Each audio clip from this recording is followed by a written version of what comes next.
A long war that began in 1955 and didn't end until 1979. The Vietnam War is one of the most well-known conflicts of recent years. Get comfortable and let's explore 9 of the lesser-known facts about this period of history. 1. The war had a huge impact on civilians. Although international law has many measures and regulations to prevent injuries and deaths to civilians, the sad reality is that it is often innocent civilians who pay the price for war.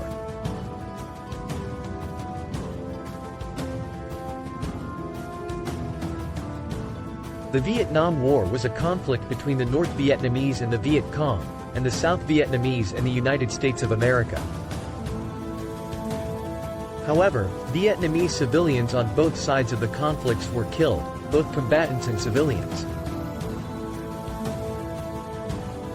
By 1995, Vietnam had realized the full scale of civilian harm during the war. Over 2 million civilians from both the North and South had been killed, with over 1 million soldiers killed between all armies involved. 2. The Vietnam War left a legacy of unexploded bombs. The Vietnam War was primarily between the North and South of Vietnam, but it didn't end there. Laos and Cambodia were heavily involved in the war, which meant their civilians paid a large price. Laos is thought to be the most heavily bombed country in the world per capita, with an estimated 30% of cluster bombs remaining unexploded. When the United Nations set the 2030 Agenda for the Sustainable Development Goals, they included an extra goal for Laos, to rid the country of dangerous unexploded items. 3. The Vietnam War started in a bid to unite the country. Before the Vietnam War, the north of the country was governed by a communist government, while the south was governed separately by a government that sought to align itself further with the West. Since the northern government wanted to unite the country, the Vietnam War started as a civil war, seeking to bring the North and South together and create a united Vietnam. However, the North sought help from the Viet Cong from the South, while the South brought in help from the United States of America. The fall of Saigon in 1975 was an important milestone, and the North was able to bring together the country at last with Hanoi as the capital. 4. Vietnam fought back against the French rule. France had colonized Vietnam, Laos, and Cambodia, a group of nations that had become known as French Indochina. The Democratic Republic of Vietnam had come into power in 1945 and sought to gain independence from France. Since the northern Vietnamese government wanted to make the country united and a communist state, the West grew worried at the prospect of yet another communist country, following in the footsteps of the Soviet Union and China. States including France and Japan were concerned that if one country became a communist nation, other neighboring and nearby countries would closely follow. In 1950, the United States supported the France Army by sending aid and supporting the South Vietnamese troops. 5. A United Nations conference was held in Geneva to try and bring peace. In 1954, countries came together at the United Nations in Geneva to explore how the French could withdraw from the country peacefully. They agreed to hold a general election 2 years later in 1956, which would seek to unite the country in a democratic manner rather than through warfare.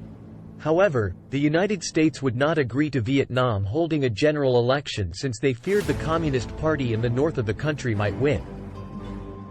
The Viet Cong, a party from the south which supported the north, was not established until 1960 and plagued the south with guerrilla warfare. 6. The United States wanted to support South Vietnam's efforts. In March 1965, after the North Vietnamese had fired at 2 United States Army vessels, President Lyndon Johnson decided it was time to step up their efforts to help South Vietnam.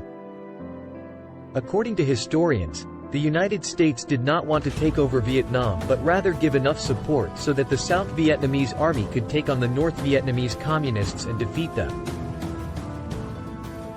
As a result, the United States during the late 1960s didn't invade the North or seek to cause further damage through attacks, but rather they focused on South Vietnam and how they could multiply the efforts of the Southern troops.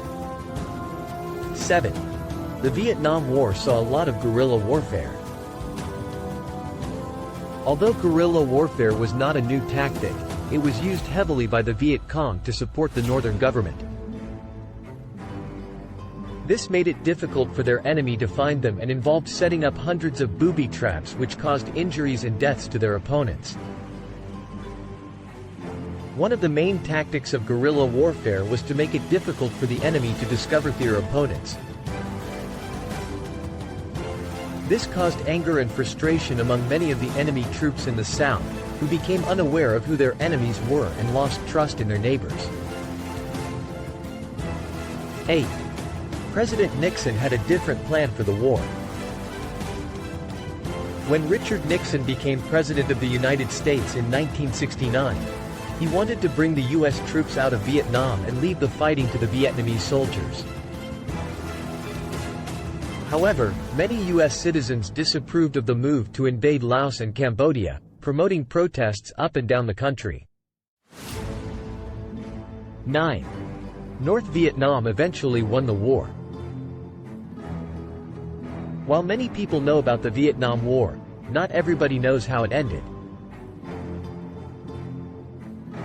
After peace talks in Paris, the fighting in Vietnam continued until the South surrendered to the Communist North in 1975. This was partly due to the United States troops withdrawing 2 years previously, leaving the South too weak to continue on its own with any great strength or power to overcome the enemy. In 1976, Vietnam was united as the Socialist Republic of Vietnam. Nowadays, Vietnam attracts plenty of tourists, many of whom come to pay tribute to those who lost their lives or visit the memorials, but also to see the beauty of the country despite the historical conflict and tragedies. Thanks for watching.